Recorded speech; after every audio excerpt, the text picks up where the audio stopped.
go out there, and my house is thick, full of fog, of smoke. My wife's getting mad. She don't know what's going on. I know what's going on. And all I can see is Josh driving away. You saw the truck on the road. Yeah. And that's all I saw. The Dusty comes out of nowhere, and I'm screaming. See, that's what it filled in the gaps.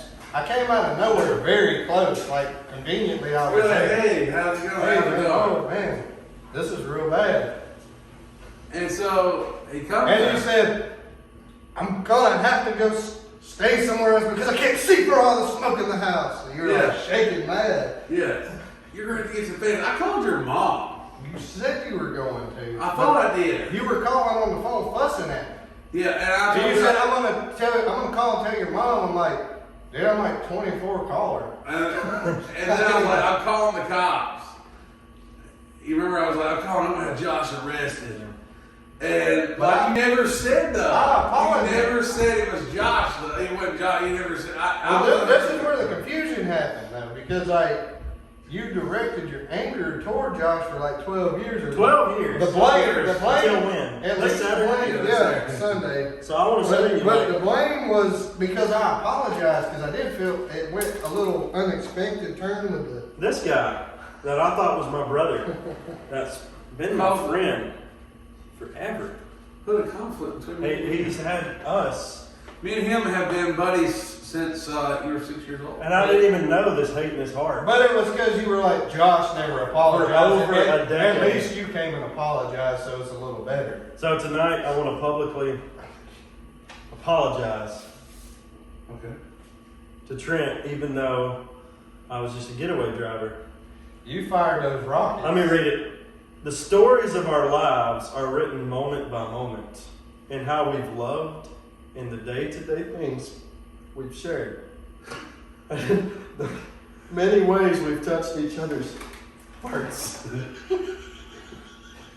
He worked on this a while at his house. May all that you share bring you peace in your time of sadness.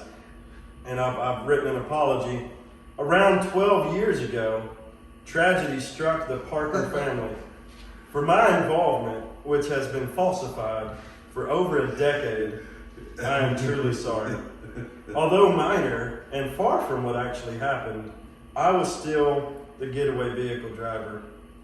I apologize for any psychological harm I have caused related to that event.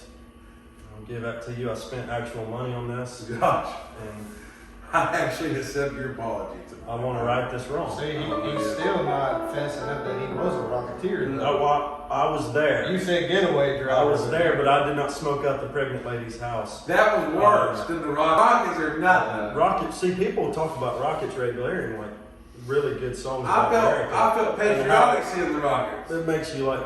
But he wasn't. Yeah, that's what got him. He wasn't. The British. I was kid.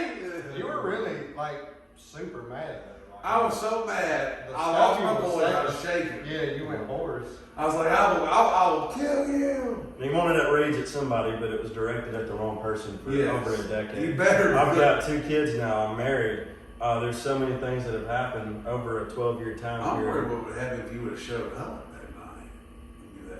It wouldn't have been. It would have all resolved because if you would have apologized, it would have Well, been. that's his windshield out with You didn't hurt me, and all I did was genuinely apologize. You it didn't didn't take 12 years. You acted like, God, I don't know why he did that. You know, you were throwing No, bad. I said, man, this is real bad. I am sorry. I'm sorry about this. So you're both. And you're like, well, at least you came and apologized. It took a little bit. Friend of need is a friend of need, huh? Mm-hmm. I tell the truth. Yeah, look at this. I mean, we'll put this up there because it looks better. Oh yeah, We'll put that up there. You just moving You're it. just taking over. Yeah, I'm gonna just. Oh, look at this bass. Bass strings. You know, I've got degrees and stuff now, and there's been stuff happen. There's been remember Benghazi, all the bad stuff that happened there, and all the, there's been a lot of things happen over the I years. want you to read this title. If you survive for 12 years, you can apologize later. if you survive smoke in your house or A couple bottle Shot rockets. Sherby even had in it. Shot Sherby. Hey, I want to say this too. Y'all realize, I don't know if y'all make fun of me about this. Have y'all realized how many times I quit stuff? Like, we've done stuff over the years and I just quit. Yeah, I was wondering if we're even gonna get a second episode out of you. I mean, yeah. You're good at like. I quit Seraphim like the week it started. Y'all, I think Trent had the little book and wrote like who all was there, and the first thing he wrote in there was Josh quit. Really? Yeah. It was a lot. And then Yeah. Josh Sherby, I quit. I don't know if you remember that. Yeah. I was about to go overseas. What'd you say Josh was your baby though? You're like, yeah, I'm bringing him. I brought him into this. He's my baby. And it's not anything like I hate y'all or anything. I've noticed that. I just dropped the ball on y'all. You know, Dustin didn't even want you in the band. Yeah, I mean, he tried to get me out of it because. He didn't. Yeah. He was like, Josh is too complicated. That's not what I said. I said some of the things we get into, I don't think we need to drag Josh through. Well, That's true. yeah. But I was like, I've got to have Josh, the guy that bombed me. Whoa. Even though I did have a little hate, I still loved you. But I've had other run-ins with fireworks over the years, not related to it. It wasn't just isolated. You to clipped that ear one time too. I hit myself, and that's why I didn't want to say all the stories we've done. I don't want to give people ideas about how to stand around a fire and throw firecrackers in it and see what happens, and other things that I shouldn't say that make them go, let's try that. I've been sent home from a job because I shot fireworks inside the building. Do you know that? Yes. Yeah. And years after I got fired from there, they would find fireworks stashes in the building. Somebody would text me and say, "We found some more of your fireworks in a drawer," or something like that. But yeah. Josh, sure is good to have you on the show today. Yeah. Episode 1 of 5. 1 of 5. It's a series. It's a series, multi-series, chronicling all the times I need to apologize for things I didn't actually do.